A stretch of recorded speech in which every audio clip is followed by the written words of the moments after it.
welcome back to Heart of the Abyss. Today's video, I'm making a diorama for the Beyond Your Imagination 2 Astronaut Challenge hosted by Lappat.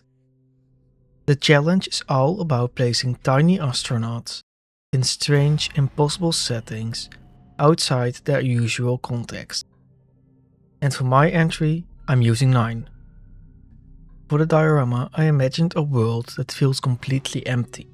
No plants, no sand, no life, just bare rocks, cracked ground and ancient formations that look like they have been abandoned for ages. At the center of these strange ruins sits a massive human heart, still beating. Copper wires sprout from its veins, wrapping themselves around the stonework.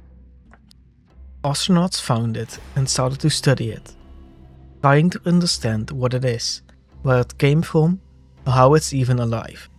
But while they're examining the heart, something inside starts to move. And then the moment of horror. A giant worm tears its way out of the heart, attacking the team. If you're enjoying the video, please like, subscribe and leave a comment down below, as this helps me out a lot. Thank you for watching. For the base of the diorama, I didn't want it to be perfectly round. I wanted it to be broken up, like the world around them is shifting. And I didn't want there to be a lot of clutter around, just two massive pillars with the heart between them. For the two pillars, I cut out some XPS foam at different sizes and angles, and built up the pillars. For the floor, I wanted to add some tiles, so I cut out some thin pieces of XPS foam and glued them to the ground.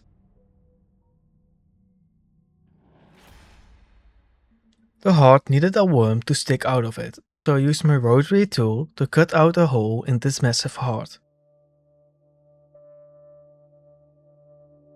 I drilled some holes into the veins of the heart and added the wires into it, bending them into strange organic shapes.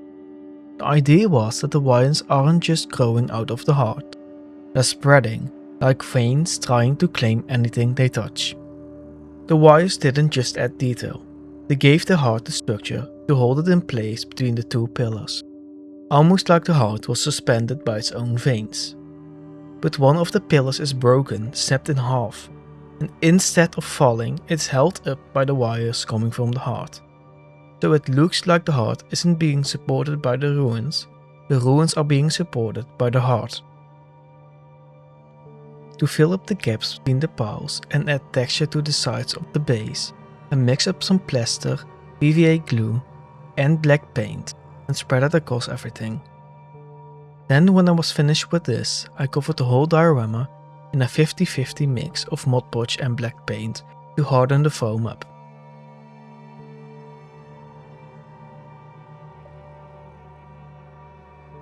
While this layer was still wet, I started placing some small computers and bits of clutter around the scene. I wanted it to look like the astronauts had set up the equipment, documenting and studying the heart right before things went wrong. Once everything was completely dry, I went in with the airbrush and gave the whole diorama a solid black base coat. After that, I misted it with the white from different angles to stimulate ambient light, hitting the stones and the ruins. I thought it would help build up the values, but eventually I scrapped that idea and decided to focus more on light OSL effects instead.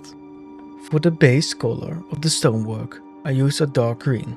It instantly gave the whole place a more eldritch and natural feeling.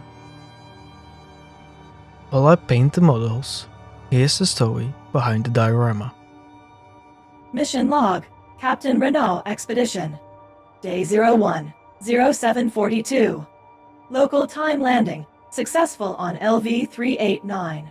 Command detected a single unexplained energy spike from orbit brief, sharp, and directionless.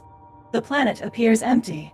Barren stone plains, no wind, no movement, no life. We've begun a surface sweep. Expedition Day 03, 1738. Still no source for the spike, but our instruments have begun detecting something else. A weak, irregular pulse bleeding through the ground at random intervals. Not constant, not patterned.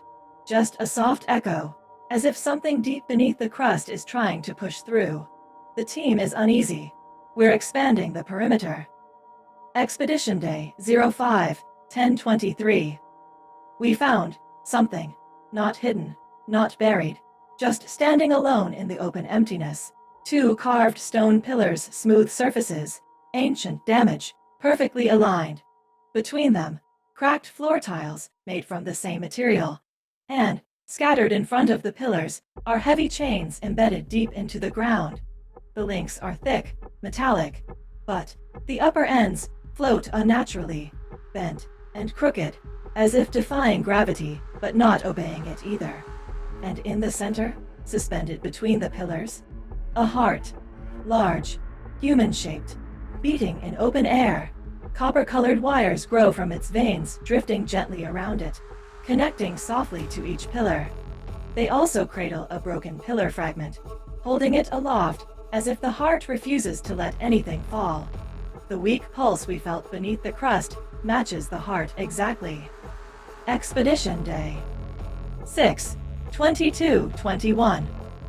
We've been monitoring the structure. The wires do not react to us. The chains do not move. The heart beats slowly, rhythmically, almost calm. But the ground around the pillars has begun to shift. Small cracks forming where the chains enter the stone, as if something beneath is straining against them. No one wants to speculate anymore. Internal scans show movement inside the heart, like something twisting, turning, preparing. We should report this and leave, but Command wants one more data cycle. Morale is low. Expedition Day 08-05-57. The ground. There are chains anchored between the stones. The floor tiles are cracking, splitting. The whole site is vibrating. The heart. Oh God, it's opening. It's emergency transmission. 05-58. Mayday. Mayday. This is A. It came out a worm. It's crawling out. We need anyone. Stay away. Transmission terminated. For the final touches, I add a bit of reflecting light to the astronaut's helmet. Just enough to make it look like the lamps and scenes were bouncing off their visors.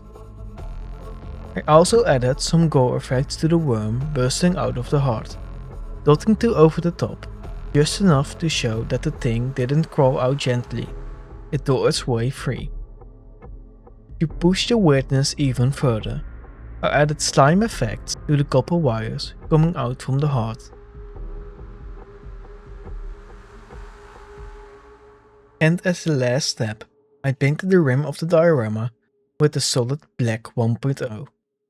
Frames a whole piece and keeps all the chaos and color contained inside the world where it belongs.